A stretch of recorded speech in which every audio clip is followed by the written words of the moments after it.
Hey everybody, it's Christina Daves with this week's Get Famous Friday PR tip. This week I want to talk about thinking outside of the box when you do your pitches.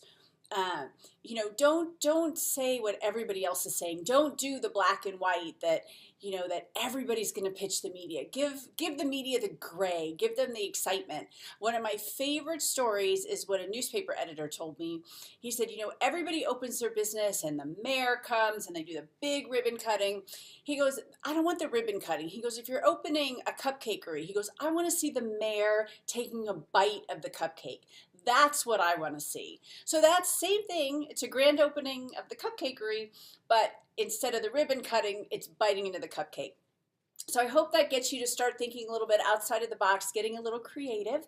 And that's this week's PR tip.